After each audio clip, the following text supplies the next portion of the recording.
واختم لنا في كل حالنا واختم لنا في كل حالنا ممنوعا بالحكمة ممنوعا بالربا ممنوعا بالحكمة ممنوعا بالربا صلوا على النبي محمد صل عليه. Bismillahirrahmanirrahim. Assalamualaikum warahmatullahi wabarakatuh. Alhamdulillahirabbil alamin. Assalatu wassalamu ala asrafil anbiya'i wal mursalin wa ala alihi wa sahbihi ajmain. Asyhadu an la ilaha illallah wa asyhadu anna Muhammadar Rasulullah. Allahumma shalli Muhammad wa ala Muhammad kama shallaita ala sayyidina Ibrahim wa ala Ibrahim fil alamin innaka Hamidum Majid. Yang saya hormati Kepala Desa Walahar dan berikut dengan jajarannya, dan Ketua BPD Walahar, Desa Walahar ya, itu teman saya itu. Juga yang saya hormati Ketua Karang Taruna Kecamatan juga ada di sini, dan seluruh alim ulama, para ustadz yang hadir pada malam hari ini. Yang saya hormati juga Ketua DPC PPMI Kabupaten Karawang Bapak Ato, dan yang saya hormati juga, yang saya banggakan, Ketua PPA PPMI PT Prekon dan Tusan Perkasa Bapak Fahmi dan seluruh jajarannya, dan seluruh anggota PPMI yang hadir pada malam hari ini. Juga para kaum muslimin dan muslimat yang hadir pada hari di bulan yang penuh berkah dan rahmat, Maulid Nabi Muhammad SAW. Semoga kita semua tetap konsisten dan setia menjadi umat beliau, karena sesungguhnya Nabi Muhammad itu adalah manusia yang paling sempurna yang diciptakan oleh Allah Subhanahu wa Ta'ala, dan dia mendapatkan predikat sebagai kekasih Allah, dan dia juga sebagai the walking Quran, Quran yang berjalan.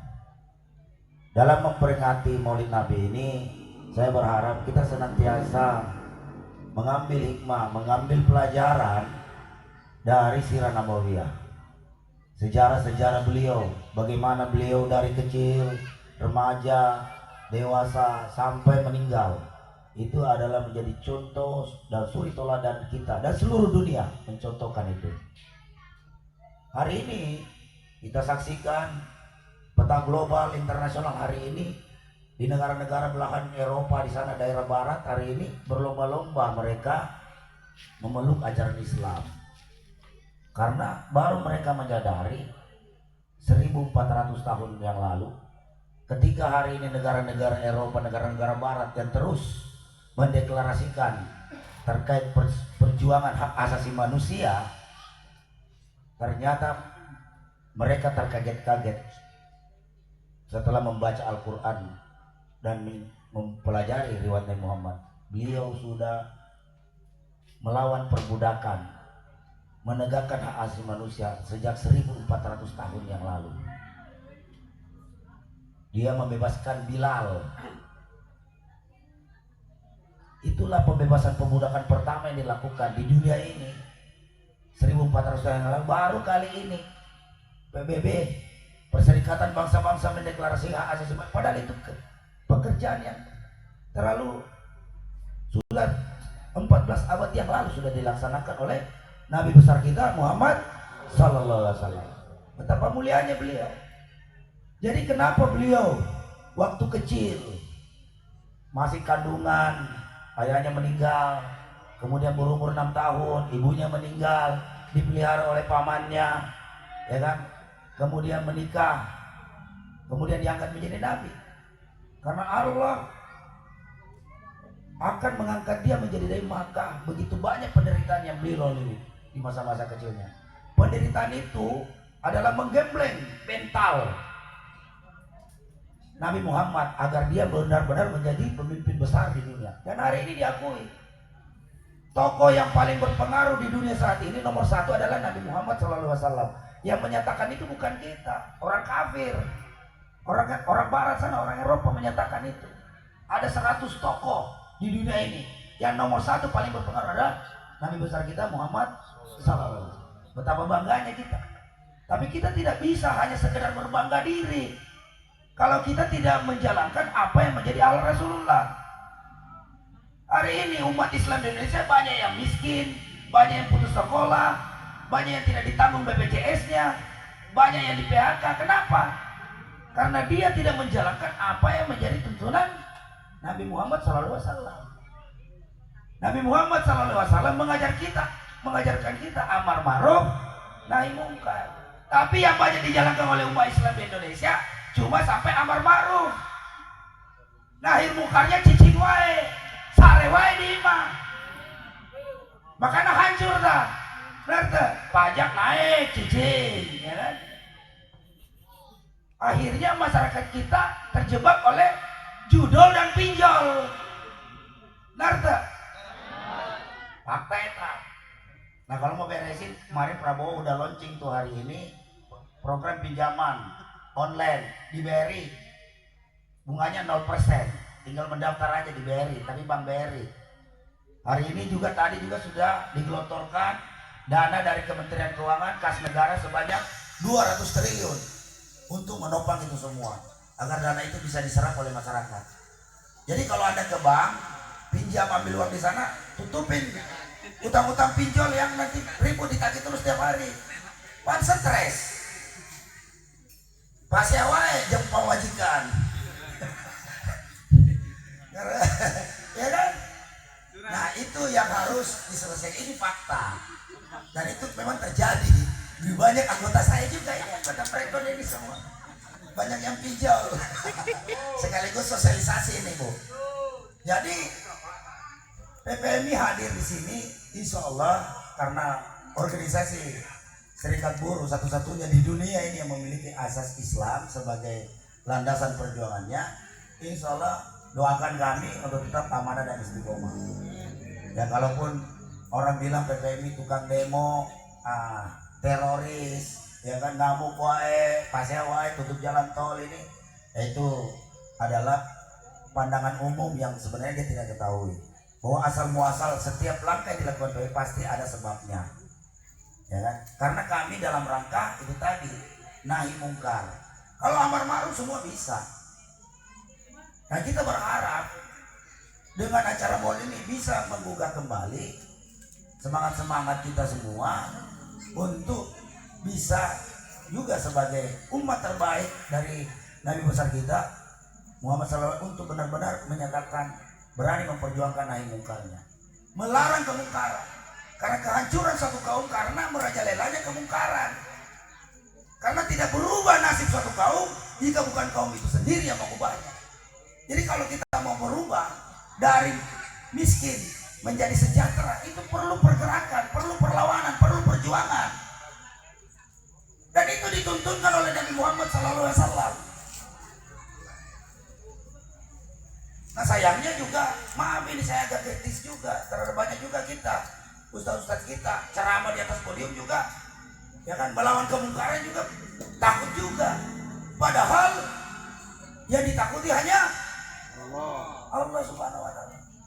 Allahu Akbar, Allah Maha Besar.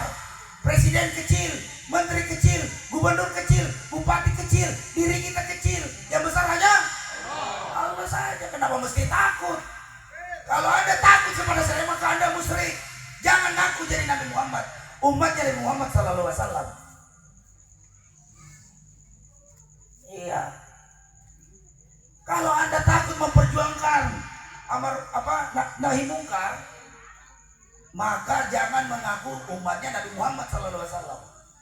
Karena umat Islam yang berjuang memperjuangkan keadilan dan kebenaran, insya Allah dijamin masuk surga. Jihad fisabilillah. Nenek moyang kita mencontohkan itu dari Sabang sampai Merauke. Mereka berjuang melawan penjajah Belanda dengan modal bambu runcing dan berdoa kepada Allah Subhanahu wa ta'ala. Makanya pejuang-pejuang kemerdekaan saat itu hanya mengenal satu kata, takbir, Allahu Akbar. Tapi kita dimenangkan oleh Allah Subhanahu wa taala. Makanya dalam pembukaan Undang-Undang Dasar 45 berbunyi atas berkat rahmat Allah Subhanahu wa taala. Jelas tuh? Itu dokumen otentik bahwa umat Islam memperjuangkan kemerdekaan Republik Indonesia saat ini. Maka dari itu kita sebagai generasi penerus harus mengisi kemerdekaan itu. Karena pasal 33 itu orang fakir miskin dan anak terlantar dipelihara oleh negara. Hari ini banyak anak-anak kita yang tidak diterlantarkan oleh negara. Padahal mulai dari belanja dipajakin, gaji dipajakin, pesangon dipajakin, beli bensin dipajakin, semua dipajakin di Indonesia. Yang tidak dipajakin hanya kentut. Maka hari ini rakyat marah. Kenapa? Pajaknya harusnya digaji buat pejabat pemerintah baik legislatif maupun eksekutif, ternyata hanya dipakai foya-foya, hanya dipakai flexing, pamer-pamer diri, selfie-selfie, pamer-pamer kekayaan. Terciptalah kecemburuan sosial. Ya wajar rakyat marah. Pajaknya yang kau ambil dari mereka keringat setiap hari, sampai lembur di pabrik setiap hari. Bahkan ada banting tulang sampai hanya tidur 3 jam sehari hanya untuk menafkahi keluarganya. Pajak yang harusnya digunakan untuk kesejahteraan rakyat ternyata hanya dipakai foya-foya dan jalan-jalan ke luar negeri oleh para pejabat. Wajar rakyat marah. Minta DPR dibubarin. Maksudnya bukan DPR-nya dibubarin, anggotanya yang di DPR itu yang dibubarin, diganti. Itu kalau kita tidak marah, pejabat itu begitu terus kelakuannya, tidak berubah. Yang rugi adalah kita sendiri, diri kita sendiri. Harusnya dapat bansos, malah keluarganya pejabat-pejabat di desa. Mudah-mudahan desa Walari ini nggak begitu ya, nggak begitu ya. Banyak desa-desa lain yang dapat bansos, keluarganya semua yang seharusnya mendapat bansos tidak dikasih. Makanya kejadian di Sukabumi yang membuat Kak Mulyani menangis karena ada orang miskin di sana, mati, anak kecil mati, kekurangan gizi dan keluar cacing dari hidungnya. Masa Jawa Barat segede begini, PAD-nya sebanyak 6 triliun, 60 triliun setahun, masa ada warganya di sana yang mati dalam keadaan kemiskinan? Allah marah.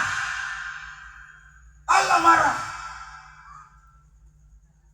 Allah marah kepada kita. Makanya banyak terjadi gempa. Karena kenapa? Anda tidak peduli dengan saudara Anda sendiri. Makanya konteksnya di sini membangun persaudaraan dengan mencontoh Allah Rasulullah. Kalau Anda sendiri tidak peduli dengan tetanggamu, maka jangan mengaku umatnya Nabi Muhammad SAW. Karena Nabi Muhammad SAW bersabda, manusia yang paling baik adalah manusia yang bisa menghilangkan kesulitan bagi manusia yang lain, manusia yang berguna bagi manusia yang lain. Jadi kalau ada temanmu punya hutang, bantu lunasi hutangnya. Tapi yang punya hutang juga tahu diri, jangan ngancung baik setiap hari. Tahu diri juga. Udah dibantu mana manipulasi, ya kan? Jadi kalau ada yang belum makan, kasih makan tetanggamu. Bahkan Nabi bilang kalau kau masak baunya kecium sama tetanggamu, kau harus kasih makanan itu ke tetanggamu. Itu contoh sederhana. Nabi itu mencontohkan sesuatu yang kecil, mulai dari pribadinya, keluarganya, lingkungannya, sampai bernegara. Nabi Muhammad SAW mencontohkan. Nabi Muhammad SAW sampai matinya nggak mikirin istrinya, nggak mikirin anaknya, nggak mikirin sahabatnya, nggak mikirin hartanya. Yang dia pikirkan hanya satu, umatku aja dia pikir.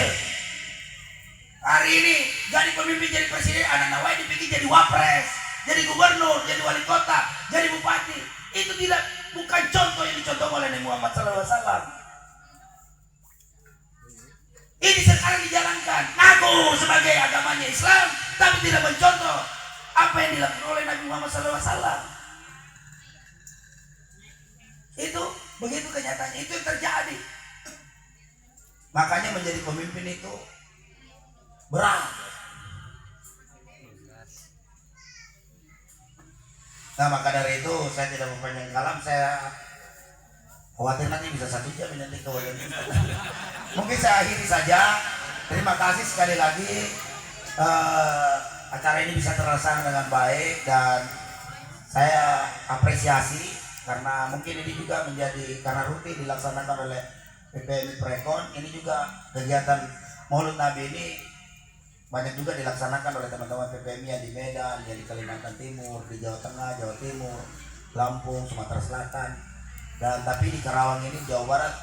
Mudah-mudahan bisa disosialisasikan nanti mungkin setiap anggota kita di setiap perusahaan bisa melaksanakan acara-acara Maulid Nabi ini sebagai pengingat kita bahwa kita harus senantiasa selalu mencontoh akhlak mulia dari Rasulullah dalam rangka menegakkan amar ma'ruf nahi munkar, sekaligus juga membina kawan-kawan PPMI dan lingkungannya untuk benar-benar menjadi warga negara yang baik, yang bisa kritik pemerintah kalau salah dan bisa mengawasi setiap proyek-proyek yang ada menggunakan dana desa yang banyak dikorupsi hari ini.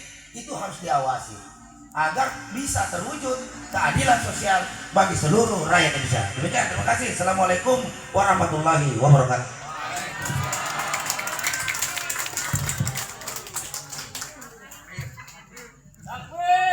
Allahu Akbar. Alhamdulillahirrabbilalamin. Saya ucapkan terima kasih kepada Presiden PPMI yang terhormat Bapak Daeng Wahidin yang telah menyampaikan sambutannya. Untuk sambutan yang keenam yaitu datangnya dari staf aparatur pemerintahan Desa Walahar yang insya Allah pada hari ini